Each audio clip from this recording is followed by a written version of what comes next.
तो हम देखेंगे सीआरपीसी 319 या बीएनएसएस 358 का थर्ड मेजर केस लॉ। दो ऑलरेडी मैंने केस लॉ आपको बता दिया है। एक है Vishwajeet versus state of Punjab, और अभी आज हम देखेंगे Omkar Rathore versus state of MP. ठीक है, ये ओमकार राठौर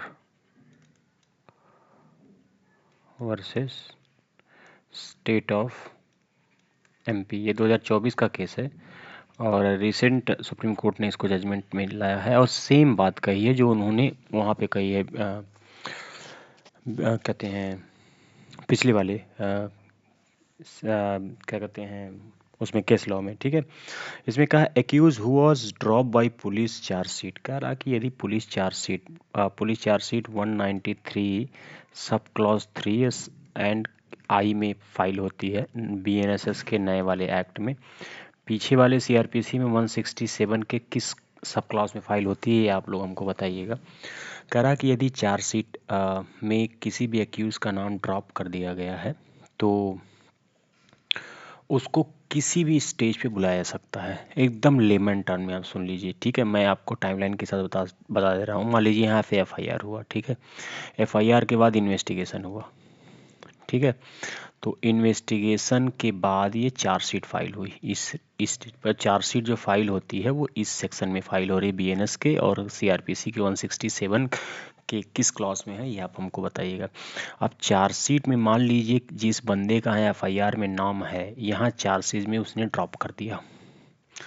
पैसा लेके पुलिस का कैसा हाल है वो आपको पता ही है, मतलब कुछ भी हो इन्होंने ड्रॉप कर दिया। तो अब सुप्रीम कोर्ट कह रही है कि accused who are drop by police in chargesheet can be summon as additional accused by the court. ठीक है, और 319 मैं एक बार आपको बता देता हूँ। 319 की हेडलाइन है power to proceed against other person appear to guilty of the offence. ठीक है, यदि कोई अदर पर्सन गिल्टी पाया जाता है, अपीयर टू बी गिल्टी, तो उसको उसके खिलाफ पावर टू प्रोसीड करने की बात। ठीक है, सुप्रीम कोर्ट कह रही है कि Supreme Court observe filing a police closure report would not bar. कह रहा है कि अगर ये आपने क्लोजर रिपोर्ट में किसी को ड्रॉप कर दिया तो ये बार नहीं करेगा। क्योंकि अब देखिए यहाँ चार्जशीट फाइल होने के बाद ये खेल चलेगा कोर्ट के अंदर।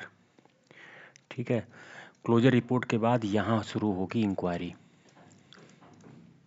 ठीक है, इंक्वायरी कौन कौन करेगा? कोर्ट करेगी, और इस स्टेज पे आपको डिस्चार्ज कर दिया जाएगा। यदि आप इसमें नहीं हैं तो आपको डिस्चार्ज कर दिया जाएगा, या आपके खिलाफ यहाँ पे चार्ज फ्रेम कर दिया जाएगा, फ्रेमिंग ऑफ चार्ज। अगर आप ड्रॉप हो गए तो बाहर हो जाएंगे, अंदर रहेंगे तो चार्ज फ्रेम हो जाएगा, और इसके बाद से यहाँ से स्टार्ट होगा ट्रायल। यहाँ से इन्वेस्टिगेट कर रहा।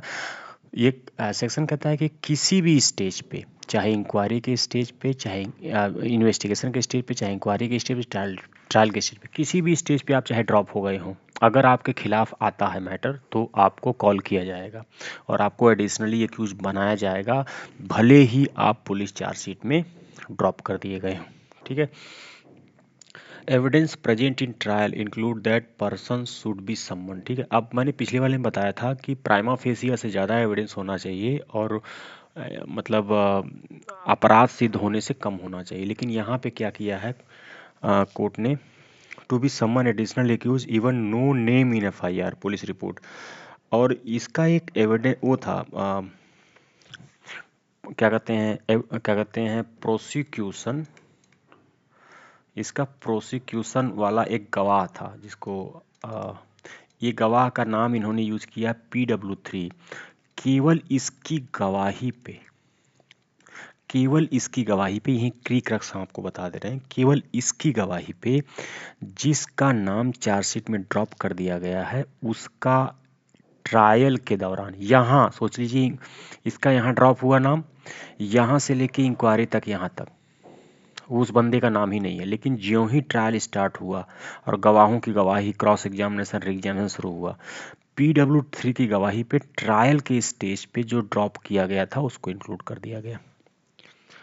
ठीक है, if court satisfy at any stage, याद रखिएगा किसी भी, मान लीजिए इसमें तो कोई मतलब नहीं था कोर्ट का, एनी स्टेज मतलब इंक्वायरी या ट्रायल, अगर किसी भी स्टेज पे उसको ये लगता है कि किसी बंदे का नाम छूट गया है तो कॉल द पर्सन। और ये मे का इस्तेमाल है, आप देखेंगे तो इसमें जब सेक्शन देखेंगे तो कोर्ट में प्रोसीड, मतलब कोर्ट चाहे तो प्रोसीड करे, अगर कोर्ट को लगता है कि उसको इंक्लूड करने से जस्टिस बहुत डिले होएगा तो वो उसको हो सकता है उसको अलग से ट्रीट करे, उसको छोड़ के भी रखे, ठीक। Every prosecution witness implicate the person, ठीक है। ये PW3 जो था इसी की गवाही पे इसी ने इम्प्लीकेट किया था, इम्प्लीकेट दैट पर्सन, किस पर्सन को, वो वही पर्सन जिसको पुलिस ने चार्जशीट 193 सब क्लॉज 3 की आई में जो क्लोजर रिपोर्ट पुलिस दायर करती है, इसमें उसने उसको पुलिस ने ड्रॉप किया था और इसने इम्प्लीकेट कर दिया ट्रायल के दौरान और कोर्ट ने इसको बुला लिया।